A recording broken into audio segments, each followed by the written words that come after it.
disconnected.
ಹನ್ನೆರಡುವರೆಗೆ ಪೂಜೆ ಕಾರ್ಯಕ್ರಮ ಆಯಿತು. ಅತಿಥಿಗಳು ಬರೋದು ಸ್ವಲ್ಪ ಲೇಟ್ ಆಯಿತು, ಅದಕ್ಕೆ ಈಗ ಪೂಜೆ ಮುಗಿದಿದೆ. ದಯವಿಟ್ಟು ಬಂದಿರುವಂತಹ ಅತಿಥಿಗಳು ಜೈ ಕನ್ನಡ. ಇವತ್ತು ಕನ್ನಡ ರಾಜ್ಯೋತ್ಸವ ಬೈಲ್ಕೂರು ಪಂಚಾಯಿತಿ ಪೆರಮಾಹನಹಳ್ಳಿ ಗ್ರಾಮದಲ್ಲಿ ಅಚ್ಚುಕಟ್ಟಾಗಿ ಯುವಕರು ದೊಡ್ಡವರು ಎಲ್ಲರೂ ಕೂಡ ನೆರವೇರಿಸಿಕೊಟ್ಟಿದ್ದಾರೆ. ಅವ್ರಿಗೆಲ್ಲರಿಗೂ ಕೂಡ ಧನ್ಯವಾದಗಳು. ಕನ್ನಡ ರಾಜ್ಯೋತ್ಸವ ನಮ್ಮ ಕರ್ನಾಟಕದಲ್ಲಿ ಸುಮಾರು 2 ವರ್ಷಗಳ ಇತಿಹಾಸ ಇದೆ. ಆದರೂ ಕೂಡ ಇಲ್ಲಿ ಗಡಿಭಾಗ, ಆಂಧ್ರ ಗಡಿಭಾಗದಲ್ಲಿದ್ದೀವಿ ನಾವು. ಅಲ್ಲಿ ಸ್ವಲ್ಪ ತೆಲುಗಲ್ಲೇ ಮಾತಾಡ್ತಾ ಇರ್ತೀವಿ.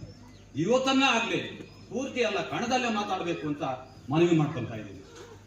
ಕರ್ನಾಟಕಕ್ಕೆ ಅಲ್ಲ, ಇಡೀ ನಮ್ಮ ಭಾರತ ದೇಶಕ್ಕೆ ಮಾದರಿಯಾಗಿದೆ ಕನ್ನಡ ಭಾಷೆ. ನಾನೊಂದಿನ ಡೆಲ್ಲಿಗೆ ಹೋಗಿದ್ವಿ ಒಂದ್ಸತಿ. ಅಲ್ಲಿ ಡೆಲ್ಲಿಯಲ್ಲಿ ಜಂತರ್ ಮಂತರ್ ರೋಡಲ್ಲಿ ಕಾರ್ಯಕ್ರಮ ಕೊಡ್ತಾ ಇದ್ದೀವಿ. ಅಲ್ಲೇ ವಾಸ ಇದ್ದಂತ ಒಬ್ರು ನಾವು ತೆಲುಗಲ್ಲಿ ಹಾಡಾಡ್ತಾ ಇದ್ವಿ. ಅಲ್ಲಿ ಬಂದ್ಬಿಟ್ಟು ಕರ್ನಾಟಕದವರಲ್ಲ ನೀವು, ಕನ್ನಡಕ್ಕೆ ಮರ್ಯಾದೆ ಕೊಡಿ, ಕನ್ನಡದಲ್ಲಿ ಆಡೋ ಹಾಡು ಇಲ್ಲಿ ಡೆಲ್ಲಿಯಲ್ಲಿ ಕೂಡ ಅಂತ ಅಂದ್ರು. ನನಗೆ ಖುಷಿ ಆಯ್ತು ಅವರು. ಹಬ್ಬ ಡೆಲ್ಲಿಯಲ್ಲಿ ಕೂಡ ಇದ್ದಾರೆ ಕರ್ನಾಟಕದವರು ಅಂತ. ಅದಕ್ಕೆ ನಮ್ಮ ಭಾರತ ದೇಶದ ಎಲ್ಲ ರಾಷ್ಟ್ರಗಳಲ್ಲೂ ಕೂಡ ಕನ್ನಡ ಬೆಳೆಸಬೇಕು, ಉಳಿಸ್ಬೇಕು ಅನ್ನೋದು ನನ್ನ ಆಸೆ. ಅಂಬೇಡ್ಕರ್ ಅವರು ಇಡೀ ಭಾರತ ದೇಶಕ್ಕೆ ಸಂವಿಧಾನ ಬರೆದುಕೊಟ್ಟಿದ್ದಾರೆ, ಎಲ್ಲ ಧರ್ಮದವ್ರಿಗೂ ಕೂಡ. ಹಾಗಂತೂ ಕನ್ನಡ ಕೂಡ ಭಾರತ ದೇಶ ಪೂರ್ತಿ ಕೂಡ ಹಬ್ಬಿಕೊಂಡು ಹೋಗ್ಬೇಕು ಅಂತ ಆಶಿಸ್ತೇನೆ. ಈಗ ಅಣ್ಣ ತಮ್ಮಂದಿದ್ದಾರೆ, ಎಲ್ರಿಗೂ ನನ್ನ ಹೃದಯಪೂರ್ವಕ ಧನ್ಯವಾದಗಳು.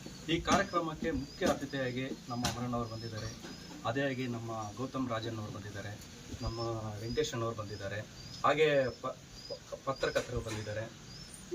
ಇದರಲ್ಲಿ ಪ್ರಮುಖವಾಗಿ ಹೇಳಬೇಕು ಅಂತಂದರೆ, ಗಡಿ ಭಾಗದಲ್ಲಿ ಎಲ್ಲರೂ ಹೇಳ್ತಾ ಇದ್ರು ಎಲ್ಲ ತೆಲುಗು ಮಾತಾಡ್ತೀರಾ ಅಂತ. ನಾನು ಬೆಂಗಳೂರಲ್ಲಿದ್ದಾಗ ಈ ಮಾತು ಬಂದಿತ್ತು.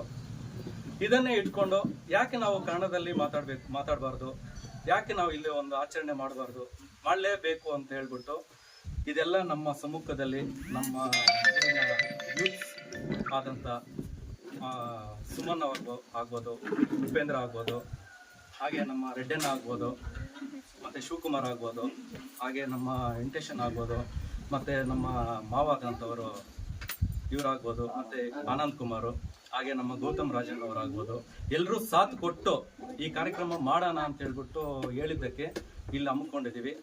ಇದೇ ಸಣ್ಣ ಕಾರ್ಯಕ್ರಮ ಇದು. ಆ್ಯಕ್ಚುಲಿ ಇನ್ನೂ ದೊಡ್ಡದಾಗಿ ಅದ್ದೂರಿಯಾಗಿ ಮಾಡೋಣ ಅಂತಿದ್ವು.